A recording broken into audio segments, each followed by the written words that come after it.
Welcome to the A4NB4Y podcast, the Zelda themed podcast where we go chapter by chapter through the Legend of Zelda. Last episode, we conquered a temple, and this episode, we're gonna conquer another temple. And I lost my car a lot this time through. I don't know Same. about you guys. Dude, where's your car? I don't know, man. Lost it. But as always, these is my co-hosties who also lost their car. I'm Ryan Fonzie, and I'm a glass of milk. Yo, it's Cam Camerson. I'm a flip phone from 2002 buried at the bottom of a landfill going, what is my purpose? And I'm Luigi, and I'm the photos that were taken with the really bad camera on that phone. It's Oof. still on that hard drive. Yo, is that a picture of a glass of milk? 10 out of 10. Oh, boy. All right, welcome, guys, to the Wind Temple. This is, I accidentally came here before going to the Earth Temple. I know, right? Is this the one that's, it's like a Gale Isle is where we Yes. start this one. Instead of a big head statue, it's like an Octorok statue. It's Oh, that was blowing wind cute. at us. Yeah, right. You gotta walk up to it with the Cartoony. iron boots and then smack it with the skull hammer. So, good stuff. Had that Tom and that's- Jerry physics on those trees. Yeah. Pretty great. I mean, I live right next to the mountains, and it gets real windy, and there is a tree outside, like, my patio that does that. And I'm just like, you go, man. Like, you were clearly built for this for this scenario. Just Is headbanging. it a thin little guy though? No, he's all right. He's like 20 feet tall. There you It's go. it's the thickness that I'm thinking of, because these trees on this island are so thick it does not look they would bend like that is my problem. I think they need to have like half the diameter. Especially with the wind only being blown at like halfway up them and down. For some reason, the tops are very affected. Yeah, fair. It's too dark, or I'd send a picture. It's happening the, right now. It's the atmospheric barometric pressures on the island causing the wind to rise. It Oh. makes the trees really moist so they can withstand. Whoa. These Yep. wet noodle trees. Mm-hmm. Those right. al dente trees. Wacky wavy inflatable arms tube tree. All right, we need to move forward from these trees, or else we're never gonna get to the temple. So we smash our way in. We find ourselves a lovely stone that has, Triforce on it. Picture of a fiddle. It's got an icon. Okay. And then a new song for us to learn. What is this? The Aria of Winds? The Wind God's Aria. Yeah. And once you conduct it, a spirit of a Kokiri appears to play some more of the song for us, and then tell us like, "Hey, I got Shrek'd, and I was one of them sages playing music to keep the sword doing its thing. So you're gonna have to find somebody who uses the same instrument to be the next sage. Probably So- a descendant of mine. Before Yeah. we move on from Fado for a bit and Tell go 'em. on, yeah, I'm gonna tell you. So the figurine for Fado, because I just like to look at the figurines and see what they say, because Nintendo is on some stuff when they made all these figurines. It almost feels worth it to kind of just go through. Mm-hmm. So his Bill personality had to write all that stuff. is somewhat saucy. Oh, And I don't get that from him. Thinking of what a somewhat saucy person is, I'm thinking of maybe Mito, but not Fado. Mito's saucy a bit. I would say Tetra Depends is on what. very saucy. Not somewhat, but very saucy. Yeah. I feel like that lingo is too new for a game that came out in what 2005 or 6. Saucy. Right. Yeah, Three. saucy I feel like has different connotations over time. If I was to call somebody saucy today, it's kind of like spicy. It's like saying they're a I'd say little bit sassy. flirtatious or something. But back then it was probably more of like an attitude thing, right? We'll have to ask Bill. It's it's like you say the things you heard your parents saying. And so like when if you watch the Zelda cartoon, which please don't. There's like lingo in there that I'm just like, what? Like what suburban flight dictionary do I need to look at to read this? This is like from the 50s. Like do people talk like this? That cartoon's hilarious. Oh my gosh. Yo, was I the only one also that thought that the song you conducted sounded nothing like the song that was played? Like, it was a do Yeah. do do It's- do do, and then I'm like, It's variance. I mean, you're conducting like the whole measure, and the fiddle's improvising on your main chords there. I think is what's happening. it's like it's my taking brain doesn't like hear it. the first note in each measure or something like that. Like it's skipping a bunch of notes, but this is a jig. It's like in 6/8, so like it's like I don't know, like every like 5 notes are omitted between or something like that. Like it's I can hear it in there. Like I hear the notes, I hear the song, but this Yeah. one it does not sound as like similar as Medley's two things did. Yeah, to me, it sounded like when you conducted, that's like a whole intro done by an orchestra all together, and then the fiddle is like, and here's the solo that plays after that intro. And like they work together, but they're not the same part of the song, is what it feels like to me. The other thing about this whole scenario, well, a couple things. First off, Fado was the name of a kokery in the Ocarina of Time. And not just any, but like an actual distinct kokery. Like this was the girl that meets you out in the Lost Woods when you're looking for the cuckoo dude. Yeah. Who's like, everybody turns into a Stalfos, I was like, that sucker. He's probably But dead now. She's also wow. Yeah. She's also the one at the beginning of the game is like up on a pillar with a blue rupee that, if you like cross the bridges, she's the one sitting up there. Yeah.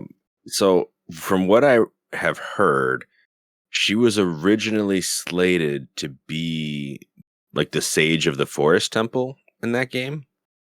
Okay. And was swapped out for Saria at some point. Okay.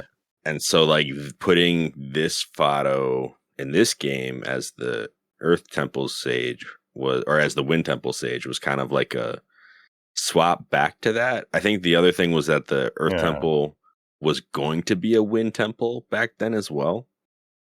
It makes which is a lot why of sense. There's like a wind logo over all the doors you're supposed to go through. It really feels like backwards, except for the fact that like you need the flying girl for the Wind Temple. But that would make so much more sense. It's like I guess this works as Earth or Wind because there's a big fan in it, but like I don't know. I think they flipped it around. I think it should be the other way around. The flying girl should be in the Wind Temple, and this should be the Earth Temple or something. Yeah. It's because they did a weird thing with the Kokiri, turning them into the Koroks, because now they feel like more of a grounded thing. Like, oh, they're plant people. Like they got roots in the ground, right? Like earth, but they fly. But they're seeds. Yeah. And, seeds are distributed. There's a lot of, interesting ways the trees have evolved to, shoot seeds everywhere. And so, yeah. That actually makes a lot of sense to me. It's like the little Koroks flying away, being light enough like seeds. Yeah. And so we get this this new Fado, this new situation. He tells us to go find basically our buddy Makar. Like we've heard him play the violin before. There was a whole cutscene about it. So immediately we know who to look for. I will say that I know that when we go back to the Forest Haven to find him, you can like run around and question where he is, but because I've played the game before, I just knew where he was and went directly to him. Yeah. That definitely, the first time I played the game, did not know where he was. Yeah. It took forever to find him. I think if we talk to the Deku Tree or any of the other Koroks, they're like, oh, you're looking for Makar? He's probably hiding somewhere playing, like practicing for next year's festival, which is exactly what he's doing. Mm-hmm. So the whole idea is to listen out for his little notes. He doesn't practice nearly like what he performs. I will say. He's just like both of hitting them regular quarter notes under the waterfall. Yeah, but both of them are just kind of like whatevering on their instrument when we come upon them. Yeah. They needed inspiration. Just trying to like really listen to the intervals, man. Figure out what sounds good. Just trying to hear my ancestors on the wind. In a cave. Yeah. Yeah. It took me a second to figure out how to get into that cave. If you I think look- you could swing into it, but you can also just glide into it. Huh. Oh, can you? You can. Okay. You got to make sure you don't glide too fast, because you can just glide straight into the water and then fall down the waterfall. Okay. But if you let yourself fall a little bit and then pull out the glider, then you can kind of just hit the loading boundary and get in that way. You can also see the notes coming out of the waterfall. Yeah, and you can hear them. Yeah. Right. Yeah. I don't know how I missed it the first time I played the game, but I went right past it, went inside, and then spent like an hour jumping up the tree again, going to all the places I'd already gone, like checking all the different, like, where is he? He's not back in the boss room, is he? Will one of you go in there and check for me? Wouldn't put it past Makar. Dude, where's Makar? It's like, I know I got eaten by a giant The title of this segment. Baba monster in here, but it had great acoustics. I just had to come back. No, but we find him under the waterfall. He's hoping that where he is, nobody can hear him practice, but turns out you can hear him pretty clearly outside. So he gets pretty freaked out about that. He's like, I guess I'll have to practice more quietly. And if you stop talking to him, he'll just keep playing the exact same volume. Yeah, I noticed that. Dude, you're not playing a real song. It's fine. It's like maybe be more secretive when you actually figure out what you're gonna play and you're practicing that. For now, everyone's just like, yeah, Makar's just jamming. I mean, to be fair, like, let's give the guy some credit. So they just had the ceremony, right? And he's trying to learn a song for next year's ceremony. I mean, he's got a whole year, you know? He's in the infant steps right now. That's true. Yeah. And, this year he decided on a whim that he was going to play even more vigorously than he normally does because of Link's, heroic actions. So he's probably like, where do we even go from here? He's just kind of kicking himself to be like, I shine too brightly. Either next year's going to be a letdown, or we're going to do an extra, even bigger celebration when there aren't any heroic actions being taken. He's thinking, okay, what dangerous place can I throw myself into right before performing next year? Because that's the only way this is going to crank up. And so we go and we give him that. We give him that opportunity. So we conduct the song. And this, I think, is a pretty cool contrast to what happened with Medley. Like, Medley fell into a trance and had, like, an ancestral visit in her mind palace of sorts, right? Makar just kind of vanishes into Fado. Yeah. Like, he starts playing and he just like embodies Fado somehow. So Link is conducting Fado in this little room alone until the song is over, and then he kind of just poofs back into Fado, and Fado's like, I remember who I am now. And I'm like, hold up. That caught me off guard too. Makar's literally like, I know who I am, and we must depart at once. Like, oh, Yeah. dude, wait, what happened? It's like, I was like, wait, you're Fado? And he's like, no, I'm the sage. Oh, cool. All right, let's go. Right, because it kind of like reads a spiritual being. He might be Fado, but Fado got killed. So I'm like, that doesn't make sense, Makar. So like, yeah, I think the idea is that he is the next sage, or when Fado passed, it passed on to him. But there's also kind of a hint of like, yeah, I'm like a pseudo eternal being. and I am remembering that I was supposed to be the sage when all that went down, or something along those lines. Yeah, even Fado's like Ganondorf killed me. Don't worry, I'm not a child. I'm really old. I just look like this. Yeah, and so we bring our eternal being back to the to Gale Isle to play the song and break open the way in. There is a another pep talk from Coral. Yeah. But sorry, did Makar wake up in our arms? No. Okay. No, okay. he played the song and then just poofed back into himself. Like he was like, Yeah. oh yeah, legit. I'm the sage. I remember now. He didn't say like my life has purpose now. He just said, hey, I remember I'm that guy. Yeah. So he definitely had a different kind of experience. He doesn't have the whole subconscious and conscious thing. He's a spirit possessing a stick thing with a leaf on his head. Right. Different anatomy. Mm-hmm. He's a forest spirit. He's already pretty in tune with the spiritual world. He didn't have to go into a trance to like experience it. Yeah, I'm just glad I don't have to experience the noise of him moving anymore. Makar is short for Maraca. I don't know if you know this. No, it's not. Hey, at least it's not as bad as that dude in Breath of the Wild, all right? Yeah. Forgot his name. Headley? Hestu? Hestu, yeah. Or Hetsu, one of those two. Either way, yeah. Hetsu uses a pair of Makars and dances. Shakalaka.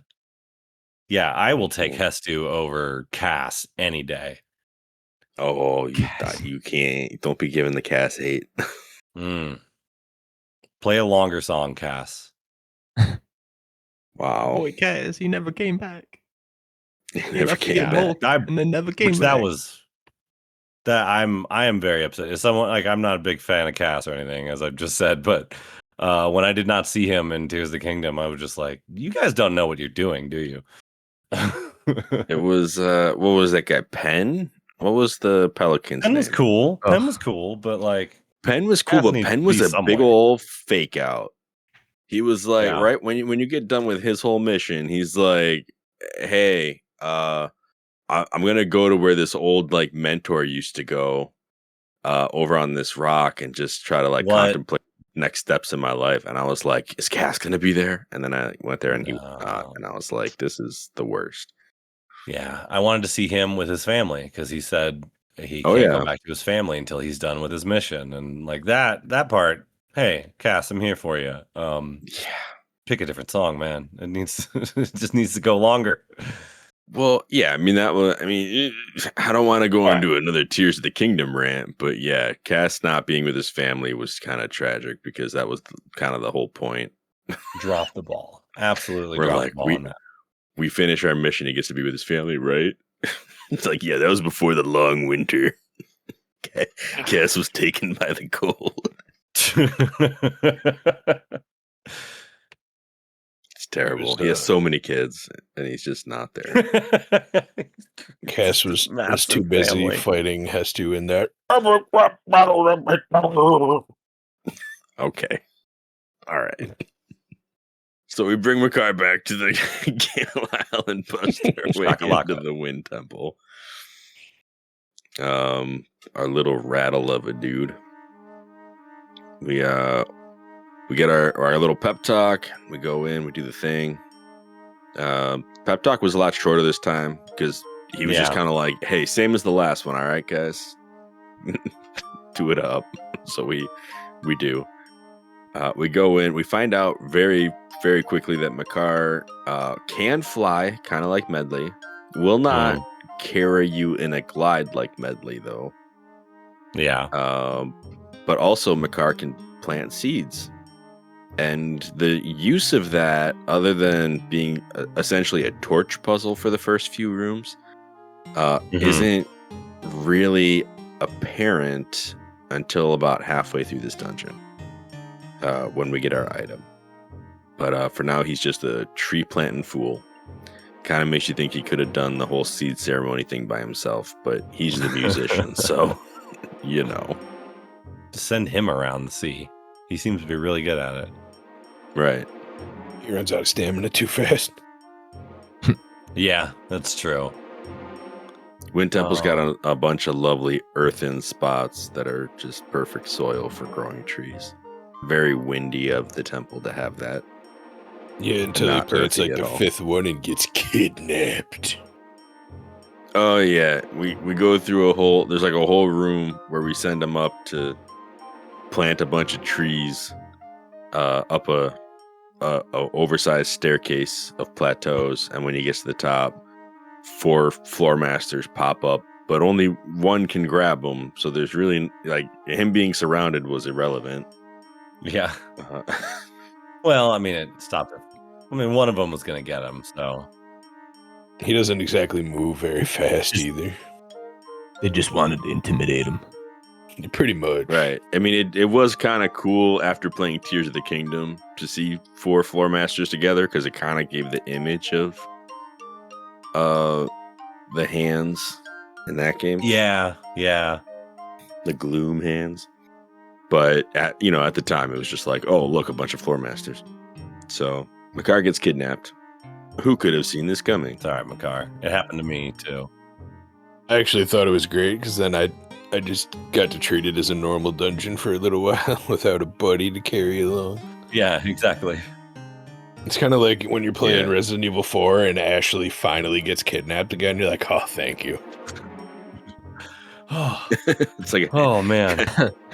It's like, yeah, the cutscene that was supposed to happen where she gets kidnapped, and you're like, all right, great. I didn't like get the game over sequence like this was supposed to happen, and now we just get to play alone for a little bit while she's iceboxed.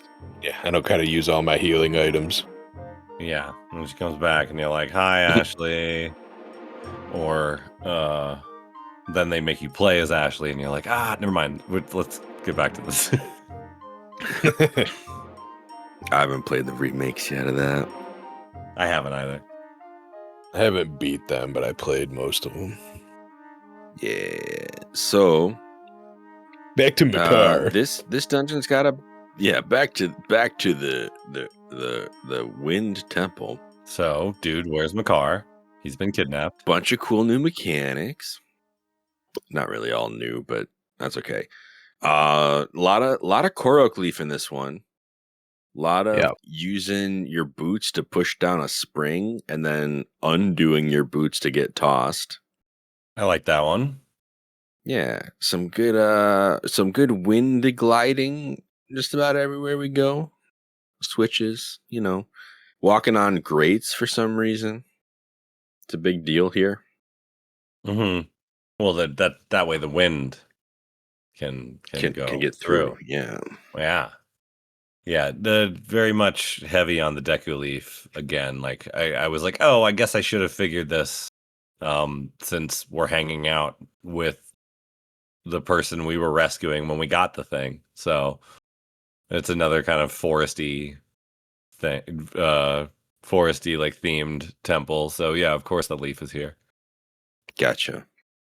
I like the set piece where they kind of have like a ventilation shaft, like in the middle of a giant factory. Like, I don't know what this temple was for, but it's kind of like a cool set piece. They have that giant ventilation shaft. It's an air filtration system. Bringing It's For the clean entire air to the globe. temple. I mean, as far as I know, it's just somewhere someone's supposed to pray at. So I don't know what all this is. He likes a good breeze for his praying. Yeah, It's a wind gym to keep them fit. yeah, yeah. Doing some indoor skydiving. Keep fit with Fado on this episode. Now, what you're gonna want to do is once you're done building your giant industrial fan, With a minimum It's of like it 3 used to run floors and constant. 2 windmills on the top. It's like an indoor skydiving thing. It used to run constant. He would just float in the middle of this pillar and just play his instrument there, that's hardcore. Yo, that'd be chilling pretty in the dope. wind. I'm actually I would pay to watch that. The sky acrobat Fado. Did anyone fall all the way down? When it's time to go down to the bottom, I typically just grab my car and we both go for the plunge. I made my car fall all the way down. I Yeah, walked that out from the top floor. I chucked him into the wind. I dropped to the bottom, and then I went 3, 2, 1, and saw him go right in front of me. I'm like, nice. I just want to point out I'm gonna bring the pig up again. I dropped multiple times, especially after the first time. Dropped from the top straight to the bottom, and lost half a heart. Oh my Yeah. goodness. Did not pull out my leaf. Did not brace my fall. Did not roll. Just tanked it for half a heart. And Yeah. once I'd done that, I just did it every time I needed to. I mean, gravity is the fastest way to travel in this game. So, Crunch. yeah, when the first time you Terminal. open up that gate, I'm pretty sure you're pretty close to the top, and I definitely just grabbed my car and we just jumped right to the bottom. I'm like, well, we opened this, so we're supposed to go through it, and that's what we did. Yeah, That because pig hit 6 times as hard as terminal velocity. Just let that sink in. I think even 12 times, right? Didn't it take 6 hearts or something? No, it was 3 hearts. Yeah, 3 hearts. Three, Okay. yeah. Okay. There's You also giant head statues in this that we eventually get the ability to pull over. That's and you can pull fun. them onto yourself, and that's only a quarter heart. I did that. Yeah, I definitely did that. It's just like a 4-ton stone, no big deal. Just a nice hug. Well, basically, we can explore the level that like we're on, and that's what unlocks. Like all of a sudden, the floor opens, and like there's nowhere to go but down. So, like we need Makar to go up, basically. So just I don't know, jump in there. If you're listening, don't worry, you'll be fine. Yeah, I mean, if you are worried, just have your Korok leaf on your hot bar at all times, and That's true. Because then you can fall as far as you want and just pull it out at the last second, just like they teach you in Skyward Sword. Yeah, and then do it for you. They say that the bravest heroes wait till the last meter to pull out their It's Zelda true. off, and that way It's true. Who says so that? dumb. Bruce? That doesn't No, sound I like think something he'd that's Zelda No, who says no, that at the but I'm just like- ceremony. I'm just like, who said that, Zelda? Bruce? Yeah. I'm not doing that. Oh, jeez. This dungeon doesn't feel, when you're playing it, like it follows as much of a straight linear pathing as the rest of the dungeons, but once you kind of look back in hindsight, Yeah. it is kind of this. It just makes you feel Yep. like you have more options. There were a couple times where I came back out into that big main pillar room, like the main, hole in the ground. Big cylinder. And, we opened the floor or we changed something about the room, and I would come out and I would see the 3 different ways in front of me, because you come in one way and it's like a 4 corners kind of room. And I would be like, wait a minute, how many of these rooms have I already been to? Like, what am I looking at? Are these all new doors? And then I would pull up my map and be like, nope, there's really only one way to go. All right. Yep.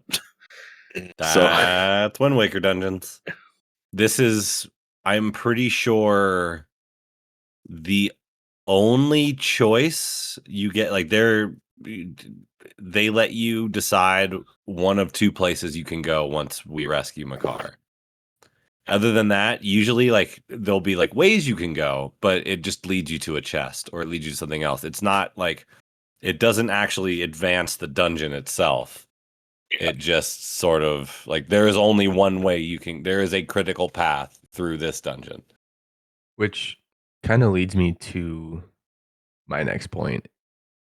You guys feel like the mini boss dungeon area was just so early compared to historical Zelda Yeah. in general is I usually do. halfway through. Kind of. It just felt Yeah. so Well, early. It was there like were a few two. rooms. That's the thing. There were 2 mini boss rooms, if I remember right. And I was I surprised by guess. the second one because the first Oh, one was yeah. like, first one was exactly what I'd been waiting for the whole time. I was like, this is the I guess we'll just spill the beans. This was like the Wizrobe highlight fight. I forgot about this guy. I Yeah, have 'cause nightmares about this.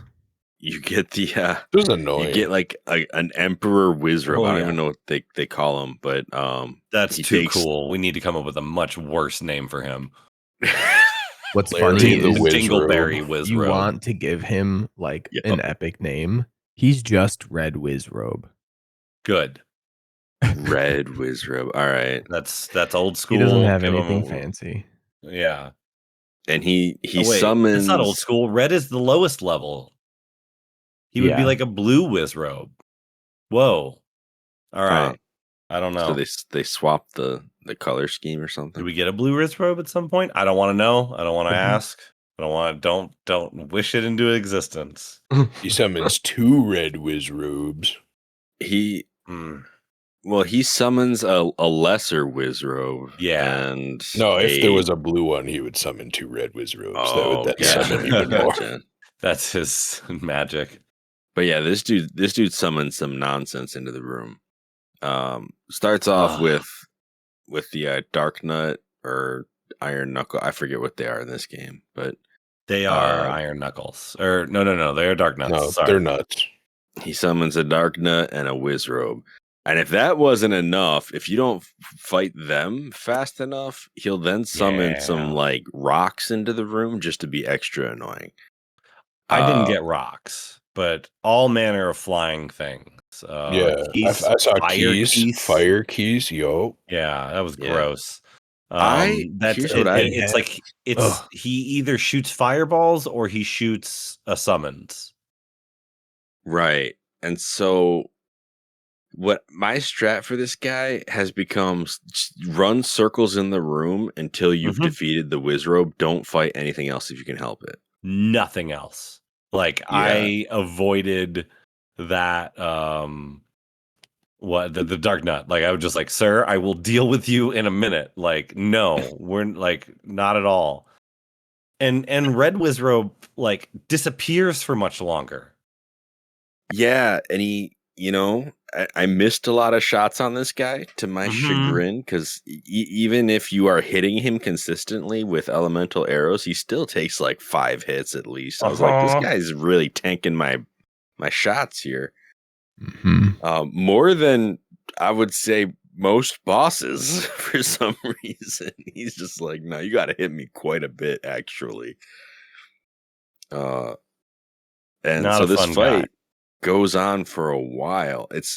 To me, it's like it's one of the like burned into my memory moments of this game is this specific mini boss just because he does all this. I don't know why it didn't stick with me. I never remember this guy. It just doesn't feel like a boss fight. Like, oh, it's a Wizrobe. Like, yeah, it's really, really hard. But like Wizrobe isn't like my first thought for a boss fight. I just Mhm. hate them. They're Yeah. just always a pain. Like the ones in Majora's Mask in Yeah. I think that temple, that snow temple or whatever. The one that like multiplies and zips around the room and you Yeah. got to find the one that's spinning and yeah, that's Yeah, both So- That both is the definitely the NES game- ancestor of this guy. Yeah, both the NES games have Wizrobes, and both of them are just annoying. They are. Actually, I treated this fight just like a combat for funsies fight. I did not Mhm. focus him at all. I think I went through like 4 Dark Nuts, a couple Moblins, 4 or 5 waves of Keys, a couple waves of P hats, like 3 or 4 additional other Wizrobes. And My then when I dude was felt like I just finally got all the enjoying the combat fight. out of, yeah, I was enjoying the combat. And when I finally It's good felt like I got combat. all that out of my system, I just took him out. And then had like probably 8 to 10 orbs on the ground to go collect after I just done. Mhm. Yeah, I just imagine that Wizrobe, like the panic just setting in over time, watching you kill everything in the room. Just being like, wait, like I don't I'm think I next at have some anything that point. can beat this guy. Take some more bats. Can I just summon Ganon real quick? Like, Summons a pig. Okay, dude. All right, fine. You win. Now Chill. that I'm going back. I'm going back to outset. definitely be crazy. Someone's a large pig. All right, okay. Summon's the Wizrobe's got only game. cuckoo in the game. Oh no. As a young adult, like going through this, I just remember instantly regretting my choices in this game. I remember for some reason when I first played through this, it just gave me so much trouble. And then I played it through this time and it was fine. I didn't really mind it. But then I went to the wiki after this to look up the Red Wizrobe. And to my surprise, this fight could just be over in an instant. There's like a, I guess, hack, Huh? I Okay. guess you could do in this fight. I don't really know if it's a hack, but apparently, which I didn't do this, and I kind of want to like go onto a save file now and try it, but you can shoot him with an ice arrow if he appears on the ground and not on one of the Oh, I think I platforms. know what you're about to say. Yeah. And then you can okay. run over to him and skull hammer him and one shot him. Yes. No. I did that to a different Wizrobe. Even though the ice arrow would have one-shotted them anyway. But I ran over and I did the skull hammer. And it did shatter them, and it left a magic bottle, which is like such a Link to the Past reference. I was very happy when the magic bottle fell, because that's kind of how that game worked. If you froze something with the ice rod and then hit it with the hammer, you could get, it almost guaranteed you'd get magic from whatever it was you were doing that to. Okay. Yeah, no. So when I yeah. froze him and then tried to hit him with my sword. I did not think to pull the hammer out because I was definitely using ice arrows this whole time. Yeah, now I'm kind of wondering, like, what else can we just kind of cheese with the ice arrow skull hammer? I'm guessing if combo? you take the armor off a Dark Nut, you can probably do it to a Dark Nut, but I think you'd have to get the armor off first. Nah, those guys are no challenge. It would be more of a pain to set that up. Maybe, I don't know. Yeah. Because any other enemy, I'm like, if you're hitting it with an ice arrow, you really don't have to shatter it. You probably just already won that fight. Yeah. Dark Nut's the only one I think that would be able to survive the shot to test the theory. Moblin might. Yeah. Maybe Moblin. Yeah. Ooh, that's a good subject. I'll see next time I run into one of those. Oh, we'll definitely have more combat before the end of this game, so Oh. yeah, we'll have opportunities. And so from this mini boss, we get our hook shot, Yo, best item in the entire series, though. right? Finally get those What? trees on the island. One day we gotta get the hook shot back. The future Zelda game, we gotta get our hook shot back. I would also take boomerangs that aren't a joke. Yeah, no, that'd be good too. One interesting detail that, maybe you've, lost the whimsy of your youth. I remember when I first played this game, and this was an experience that was shared amongst other people I talked to about the game. Compared to the Ocarina of Time hookshot, this thing has a way faster cooldown rate, where if you shoot it at the ground or a surface that's right next to you that isn't a target, the chain immediately resets once it hits something that's not a target. So you can just spam it and make it look like you're firing a machine gun into the wall. It doesn't retract when it misses or something. Yeah, it just disappears back, like it despawns back into the device. But when you hit something, it also sparks. So if you're spamming it, it just goes like, and you like, it looks cool, but it's such a toy thing to do because it doesn't do anything for you in the game to do this. It's just a visual effect. Can you imagine like walking up to a dark nut and just intimidation tactics? I think if you hit a dark nut with one of these, you get pulled to the dark nut. So I don't know if you'd want to try that. True. Yeah. Although that I used that weapon in like a Monster Hunter style game, so maybe I would just like want to jump right up in his face real quick. You know, it's the Picard maneuver. Something like that. And so we can use our fancy hook shot paired with the iron boots to free Makar. Yeah, climb the pillar up to his.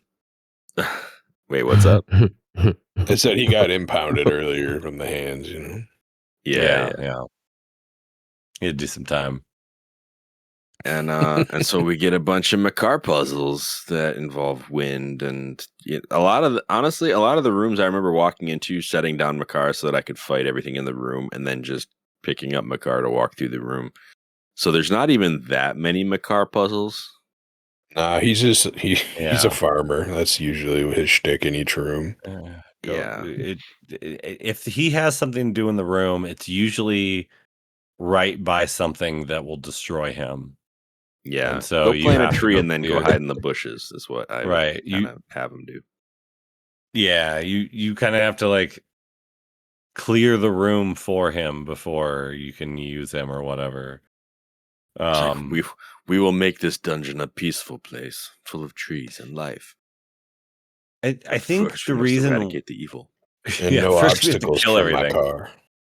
I think the reason why this dungeon can feel short for some people but long for other people is that there aren't a whole lot of rooms, but they're very slow and plodding, and they take a while to get through. And so like you spend a lot of time in them, but there aren't a lot of rooms. I don't know. It's weird. I sort of had that thought actually. Like it's sort of like each room is like a shrine puzzle from Breath of the Wild almost.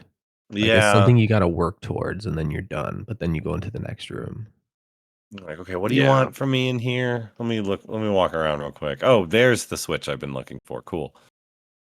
There is one room where I always forget how it works when I get in there. I've done it before the right way without like needing to look it up, but this time I figured it was a Tingle statue or something, so I just didn't do it. But it's a chart where there's a room with a bunch of holes you have to put on the iron boots to fall through. Mm-hmm. And the idea is you have to fall through every hole because each one spawns different enemies for you to fight. Oh. Is that what that was? And once you've fallen through them all, an invisible chest appears, and I guess it's a treasure chart according to this walkthrough I'm looking at. But I missed it this time around. Yeah, because I went through one hole, there were no enemies, and I was like, all right, great. And I jumped up through the other hole and got the treasure chest that was obvious in the room. It was a key, and I left. And I was like, all right. Like I even looked over at the other square, and I was like, I'm pretty sure there's a chest there too, but I don't see anything to do here. So I looked on the map and was like, there's 100% a chest that spawns right in this spot. And then I inspected the room and was like, nah. I guess I don't know. Maybe I'll come back. Maybe I need something for it. I don't know. I thought I needed my car, but my car didn't help either. No. Yeah. So speaking of just long rooms, like that one asks you to loop through it like 4 times at least. And it's like, all right, that's kind of busy work, but sure. Mm-hmm. Yeah, that's sort of what I'm coming to on this dungeon. Is it's a lot of busy work. Like, okay, now you go through. Oh, you got to open the gate. okay, now you go. No, shut the gate now. Don't let Makar come through. He's gonna go through a different one. All right, like now pop this gate up. Now conduct Makar for the third time while you've been in this room. Yeah. But it's got such a nice aesthetic, though. This temple. Did anyone have Makar do any shenanigans on him? Because I had Makar do some weird stuff on me in this dungeon. What do you Like, mean by that? So the Yeah. first room, when I turned around, like not the first room, but like the after the very first room of the dungeon, where it's like the first time you have to use a leaf to move one of those grates.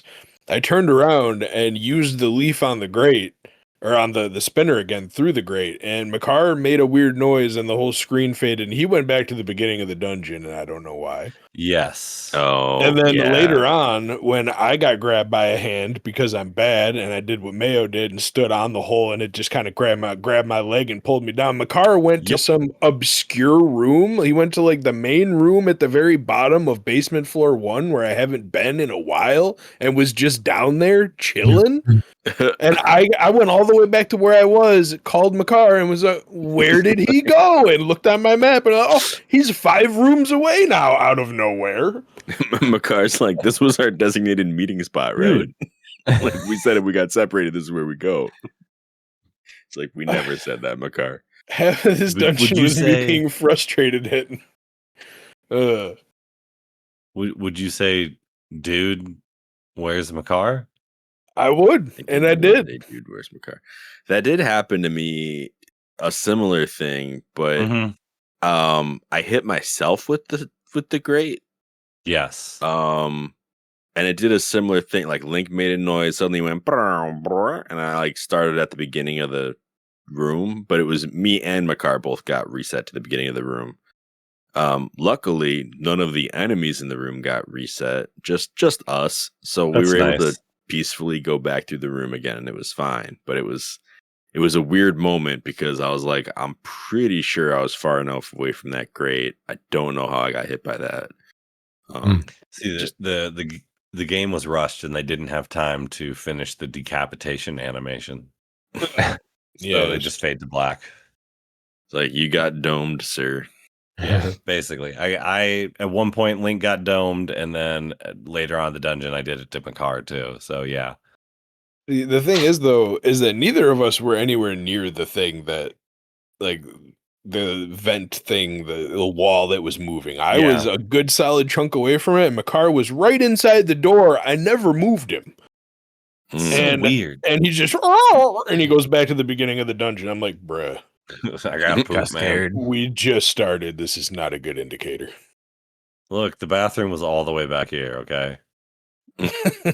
He's got an eternal body. He doesn't pee-pee. All right. He's got sap. So Everybody's got waste. Anyway, He got that tree sap. he's got carbon. He's got oxygen. That's his waste. He breathes in the CO2, exhales the O2. Anyway, there is another. Well, I don't know if you count all of the. I mean, there's a room with just a whole bunch of what do they call the not stealth? What's the Bubos. statue guy? Armos. Armos. Oh, There's the a room Army full of of Armos. room. Oh, that was Yeah. funny. That was kind of fun. I don't know. I think just the overwhelming number of Armos was pretty great. Like it made It was me laugh. random. Yeah. But really what I want to talk about is the second mini boss that we have to like break open a rock spire to get to. This is for the boss key. Like there's a room at the end of a room you've already been in but just couldn't get into because of the statue. You didn't have a car at the time. So you go and you crack open this rock and you go inside and it's 3 dark nuts, one of which is special. Looks like Jafar. He's a darker nut. Yeah. The darkest nut. Jafart. Okay. So this was wonderful. You know, I think I've mentioned it in earlier episodes. If you charge a spin attack, all of the dark nuts also charge spin attacks. Oh yeah.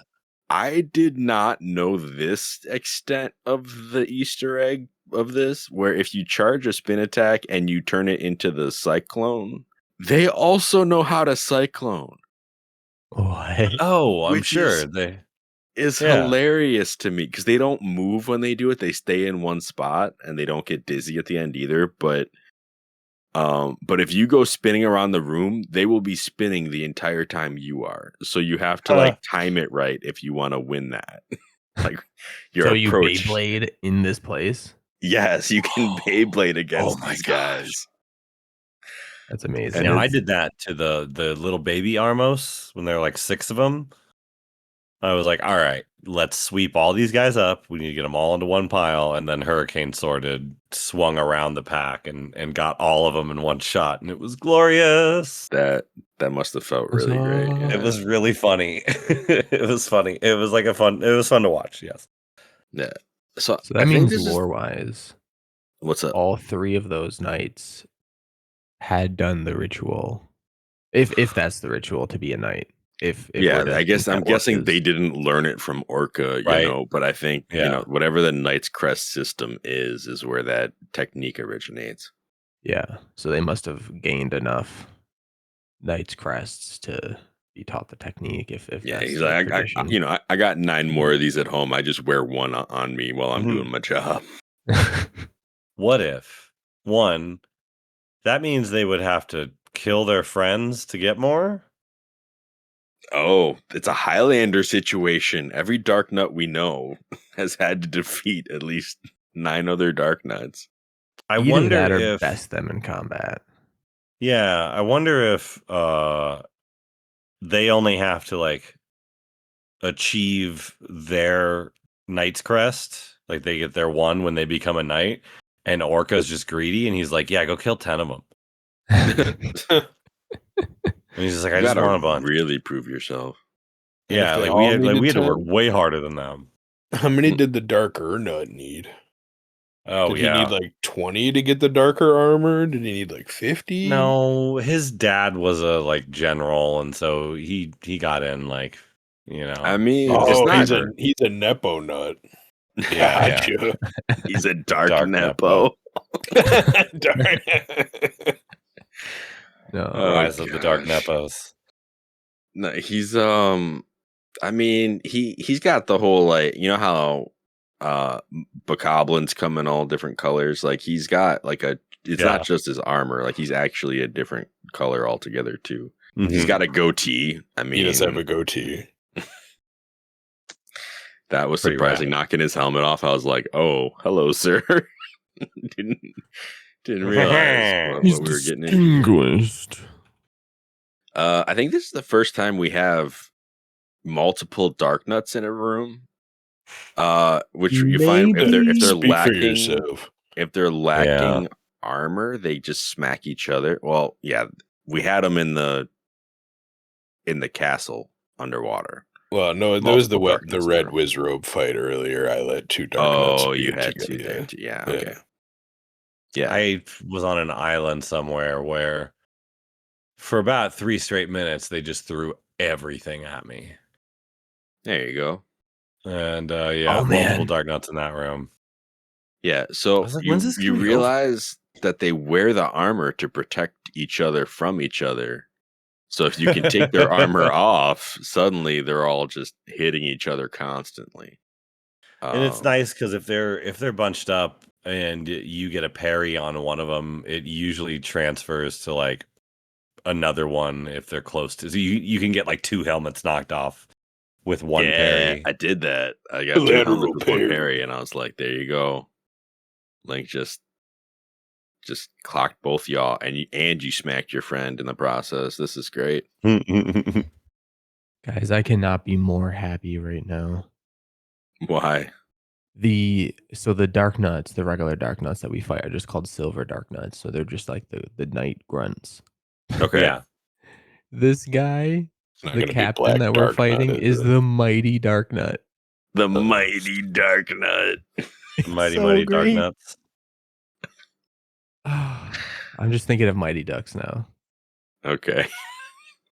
Nut, nut, nut, nut, nut, nut, nut, nut. No. Okay. Now we just need a little parrot to fly in the room. Oh, hail the mighty! It's Nuddlepuck time.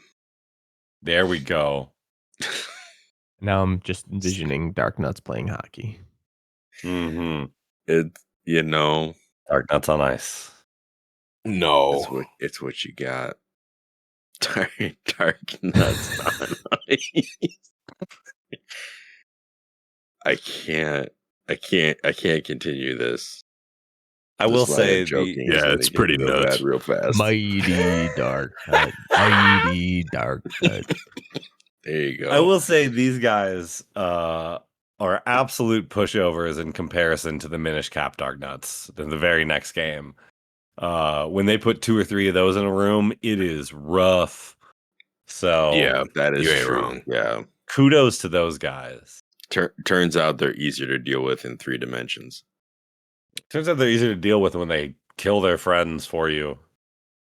Right. And you have parry options that aren't like manual.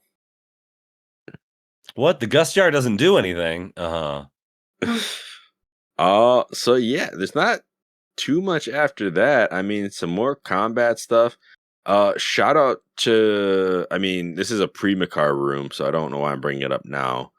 But the room where you just kind of fly from Great Wall to Great Wall, and there's like 1 or 2 Wizrobes throughout the room. That's one of my favorite rooms in the game. I don't know why. I think it's just fun to me to float between rooms like that and shoot Wizrobes. But I mean, I'm down. The national pastime. Yeah. With impunity? With extreme impunity. I think everyone who knows what a Wizrobe is will agree. Fire away. Yeah. And then shout out to my my least favorite room is the one with wind and spike traps, and you have to walk everywhere with iron boots room. Ugh. Oh yeah, that was annoying. Yeah, Takes forever. It's the one where they're making that beautiful sound the entire time. Oh yeah, ka-chang, ka-chang, just everywhere. Yeah. Doesn't sound like, the Foley artist was like, you know what? I'm going to really nail the sound of metal grinding on metal. And you know what, my guy? You kind of got it. So hope you won an award. And the thing is, like, the game's like, hey, do you like box puzzles? I'm like, no. All right, put on your slow shoes and move this box across the length of 3 rooms for me real quick. Whoa, slow down there, killer. You're going to want to put your slow shoes on for this annoying puzzle. Actually push the block faster than you can just walk, I guess, at least. Mm-hmm. So bad. It's such a bad concept for a room. And they're like, okay, now go back and get your friend. Right. I'm like, but I walked all the way here. It's like, did you set everything up right? I thought I did. You didn't. Try again. Wait, you didn't use one block to block the first 2 and push the third one over the second one to block the other one? Oh. Right. I was like, no, I used 1 block per trap back here because I thought we'd be able to walk past this one if we were all the way to the right. And the game's like, nope. You don't have enough time for that. You're wearing your slow shoes, didn't you remember? You can't roll with Makar. So that was a pain because I had to go back and retrieve a block and do all that, and yeah, it was bad. It was bad the whole time. I'm like, why? This is busy work. Speaking of busy work, like, and it's literally in the room that leads to the boss. Right. Like, just, thanks for playing this dungeon. Here's a little goodbye. Make you never forget. I from the jump blocked those 2 in with 1. Not because I remembered or knew that I would need an extra block, only because I was like, I'll do this to you too.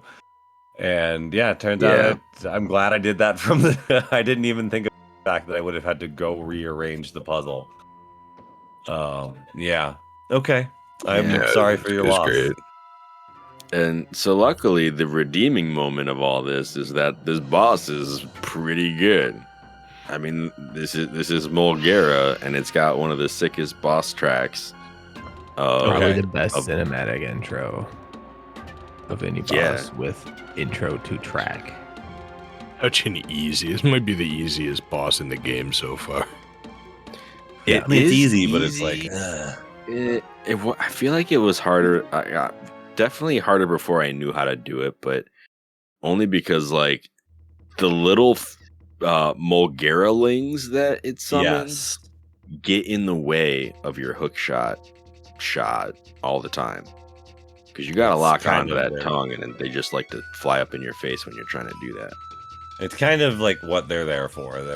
They're not really there to like be challenging or anything like that. They're just there to get in the way, to Yeah. obscure. And they're pretty good at it. Yeah, but they otherwise, are. yeah, it is a pretty easy fight. I think every time I have fought this thing, I have always been so afraid to fall into the middle, and I am just like, I get it now. I have given Link so much crap over the years for just jumping off of a cliff, like trying to save his sister. I mentioned it over and over early on in this season. And no, Link, you're right. You can just fall. Like, Yeah. you can just tank damage. I got like eaten multiple times while just hook shotting this thing, like, and did not care anymore. Like, I'm done. I'm just gonna go in and bum rush everything. I wasn't sure what I was expecting the consequence to be, because I think I only got chewed on maybe once or twice in the fight. Yeah. But when it happened, I was like, oh, so he's just gonna do a little bit of damage, and then we're just gonna keep it moving. It's really not gonna matter. I was like, Yeah. all right, so we can just play this. It is cinematic, even if it is easy. Like the him coming out of the sand to fly around the room and then like crashing down at you. You know, popping up in different places around the room while you're fighting these little mini dragon things. Pretty great. Yeah, you've got that fire temple, Ocarina Fire Temple boss fight kind of vibe flying around the room. Yeah. So, I mean, general mechanic for those who don't know, it's a big sand snake with a wide split mouth and a little purple tongue that I think is supposed to be like an anglerfish situation. I don't know what would ever fall for that. And so the goal is to use the hook shot to grab the tongue and then smack it a bunch of times. And you only got to do that like 3 times and then you win the fight. The only real hindrance being there are mini versions of the boss just trying to get up in your face and in your way. Yeah, I mean, at least this thing is intimidating and not like a traveling carnival worker like the last guy. Right, yeah, it's not. Hey, He's no Omni Steve, but Right. Shout outs to Omni Steve. yeah, This boss is like a 10 out of 10 on terrifying, scary scale. And then he's a 1 out of 10 on intelligence. Because I think to your point, we saw him come up. He sees Link. He knows, I'm sure he knows that Link is here and he has to stop him because Ganon told him to stop him. So he knows that this mission is critical, that if you don't want to get beat up by Ganon, that you have to stop this kid. And then he's like, I got the best plan. I'm going to wait here with my tongue out. And then when he comes to get the tongue, I'm going to grab him. Yeah. right. Oh, my goodness. And then even when it doesn't work the first time and it doesn't work the second time, he goes, "You'll never expect it a third time." Even when Yeah. it does work, It's- and it doesn't really do much, and he's just like, I got him now. I'm like, yeah, It's yeah, like, buddy, oh you got man, me. this kid's covered in metal. I can't chew this. He just spits you back out. It's like when Wimp Lo gets punched in Kung Pao into the fist and goes, ha, face to foot style or whatever. Like, it's like he chews on me and spits me Yeah. out and just like, I've got you right where I want you. And I was like, what? Like 1/4 of a heart lower? Okay. One thing that's kind of cool about this guy, if you look at his design, he has like his actual eyes are like these bright green things on the side of his face because his mouth is actually sideways. It's a weird thing. But then he has false eyes on either side of his mouth. So like when he's in the sand, I think he's trying to imitate like a dead fish or something. Like he leaves his mouth open with the tongue up, and it looks like something here is just mouth agape, dead in the sand. So I'm wondering if he's trying to catch like scavengers. Is the idea here? Because that's a but very because successful tactic over time. Right. Has been. But given that, we're an intelligent human boy, we're not really falling for that, and we're just trying to like use his little bait technique against him.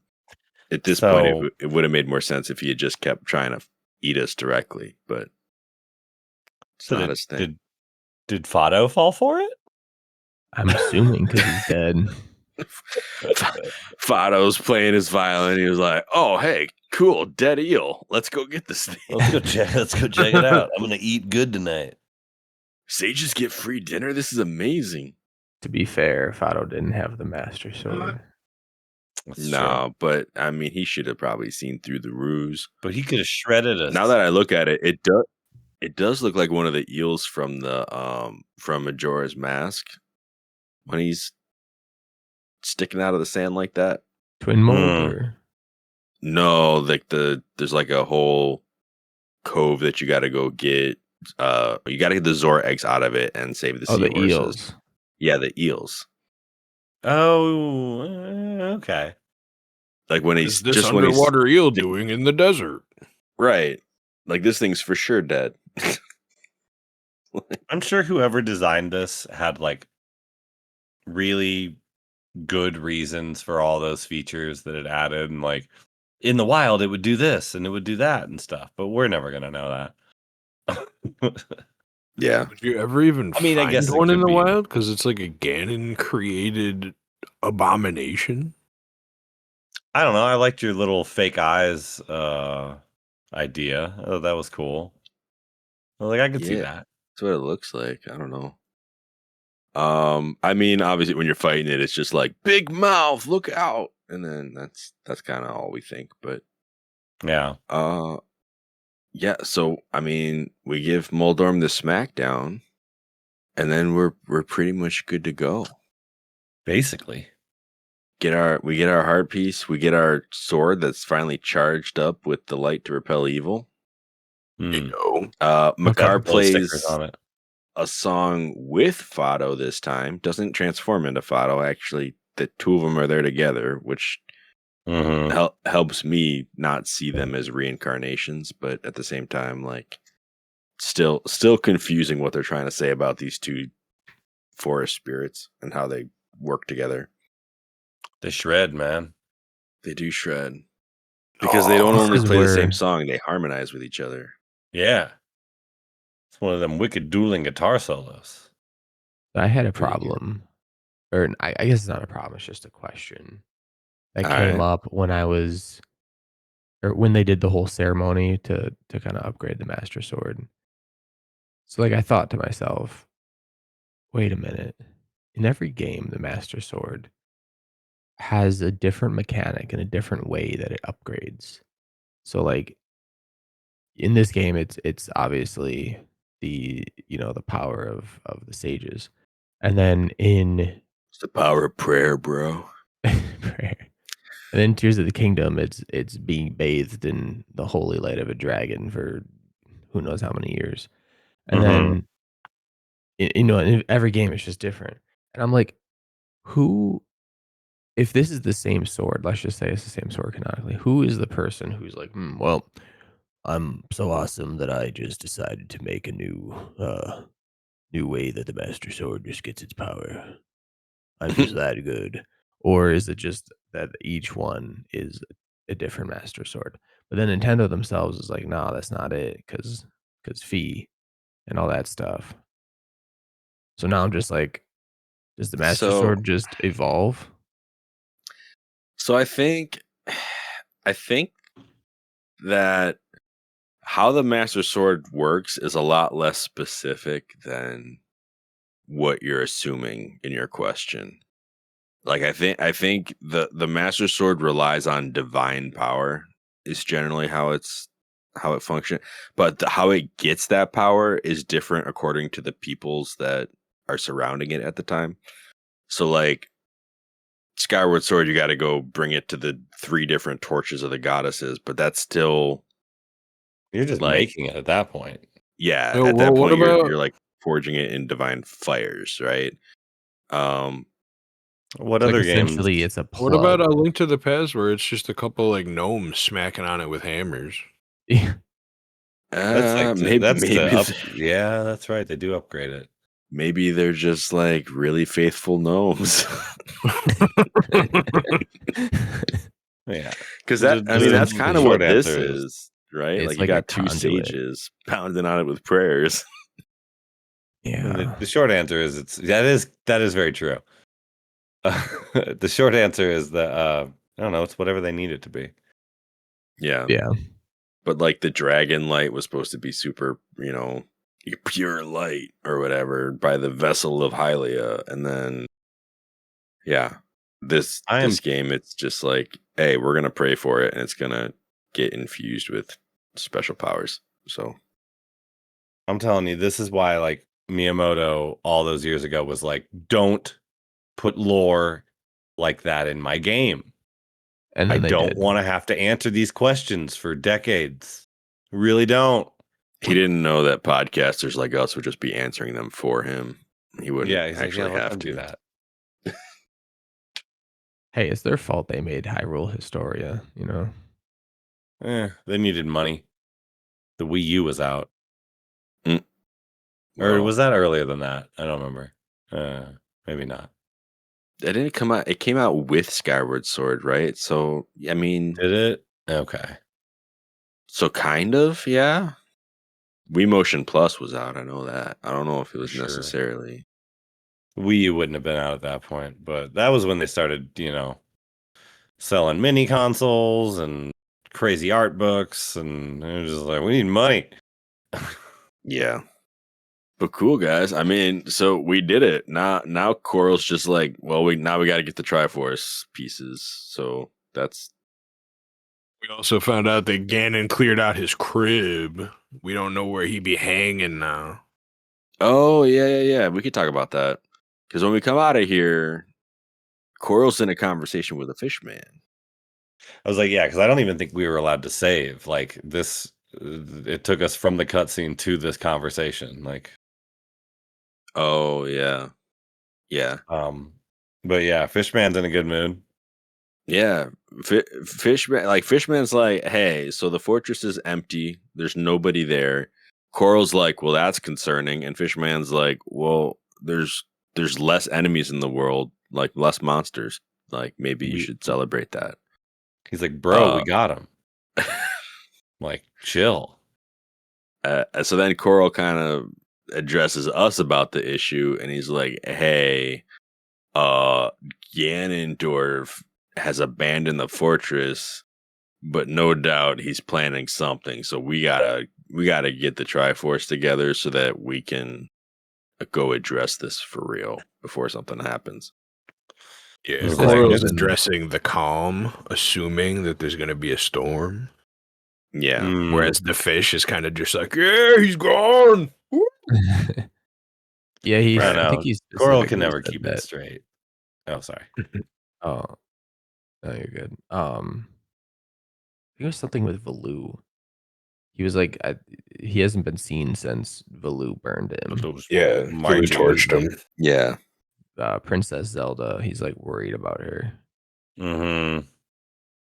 Yeah. He's like, I feel the worst. I'm like, well, you always do though. Yeah. I mean, I wish you would have done a better job of fearing the worst earlier, but yeah, dude. I bet you do.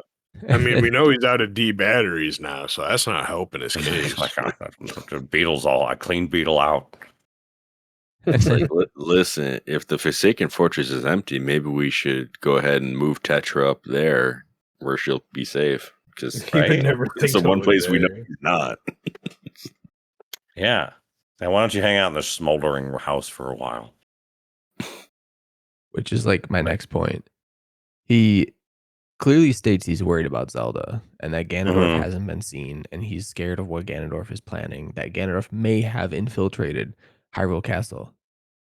And he's like, so what we got to do now is go collect Triforce shards across the ocean. It might take us many days and nights to do this, and we don't know where Zelda's whereabouts are. We could go check at any time, but we're not gonna. We're just gonna go get those Triforce shards. Look, I need you to find all these 8 charts and then go to this very silly man and pay him a lot of money and then read the charts and then you're gonna like dude, I think we should go check on my friend. She's like, oh, we need to get the Triforce before we can go back down there. Okay, I guess. Yeah. The game's kind of falling apart, but luckily there's not much left, so it doesn't need to hold together much longer. Just stay afloat a little bit more, Coral. So I think what we should do for our next episode is obviously Triforce stuff. And I'm wondering if we want to combine that with a, like, hey, let's pick apart what this game is and, like, all these random questions that we have been building up. Or maybe we can just make that its own episode of just, like, what is this world? What do we think are the actual connections to other games and stuff like that? Okay. Because, that sounds cool. It's kind of silly. And we've kind of like, there have definitely been things that we've tabled, such as like, how old are Zephyr and Cyclos? Are they new gods? Like, when did Hyrule flood? What does that mean for all of the other species? You know, stuff like that. So, yeah. So maybe we'll find a time to talk about that too. But we'll discuss Zephyr that more offline. And Cyclos are actually just the frogs in Zora's River that you played the ocarina for. Or 2 of the frogs. 2 of the 5. Whoa. Yeah. Confirmed. You heard it here. Wow. My uncle works at Miyamoto. He told me. My uncle works at Miyamoto. Put that on your LinkedIn. My uncle works at Miyamoto. Is that the title? I don't think that's going to be the title. Maybe that'll be the title for the actual discussion episode. But all right, y'all. I'm gonna close this one out. All right, thank you guys for listening. This has been our episode of A for No, B for Yes, covering the Wind Waker Wind Temple. Next week we'll be exploring the Great Seas. Be sure to catch us next time on A for No, B for Yes. Pass is overrated. Did you get all that?